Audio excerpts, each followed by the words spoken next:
אגב, רציתי להגיד לכם שאני עשיתי תמונה לערוץ שלי, וגם אני שיניתי את שם הערוץ שלי למיכאל הבובו, כי אתם בטח חושבים שמיכאל חייט זה שם קצת מצחיק, או כאילו זה לא שם כל כך טוב, אז שיניתי את שם הערוץ שלי למיכאל הבובו.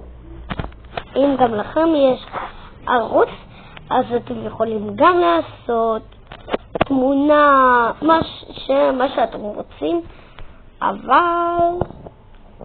אבל כמובן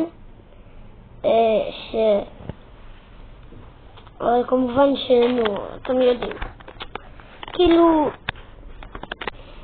כאילו אני עשיתי תמונה לערוץ שלי כי אני יודע איך לעשות. אתם אולי לא יודעים, אבל אני גיליתי, אני יכול לשנות, אני יכול להחליף את שם הערוץ שלי, מה שבא לי, הבנתם? אז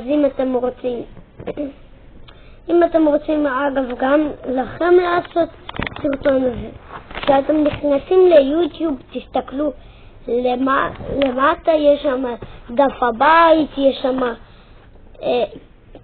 שם דף הבית, ואתם מסתכלים, אני אראה לכם שנייה, אני לא יכול, אבל תסתכלו הכי למטה, בטאבלט או בטלפון שלכם, יש שם דף הבית, יש שם בקיצור איזה פלוס כזה שאתם יכולים להוסיף סרטון, אבל לפני שאתם תעשו ערוץ, כדאי לכם להתחיל לעשות תגובות, אבל לא צריך לעשות תגובות, פשוט תלחצו על תגובות בעצם, ואז תכתבו שם את השם שלכם, את השם שאתם רוצים שיהיה בערוץ שלכם, ותעשו תמונה גם, ואז תלכו לפלוס, ואז לפני שאתם הולכים לפלוס, אז תוסיפו איזה תגובה קטנה, ואז פשוט תלכו לפלוס.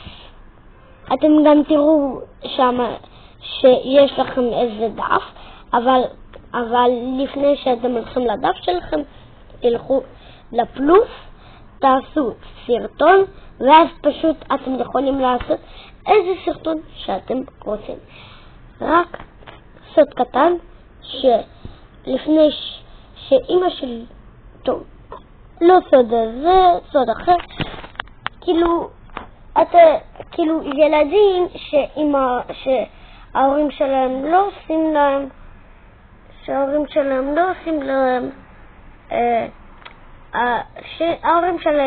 לא מסכימים להם לעשות ערוץ ביוטיוב, הם עדיין יכולים לפתוח, אבל אז יהיה איזה סרטון כדי שהוא יעלה ליוטיוב, אתם תצטרכו לעשות אימות. אל תעשו אימות, תחכו יומיים 3, ואז אתם שוב תוכלו לעשות סרטונים בדיוק מה שלי קרה.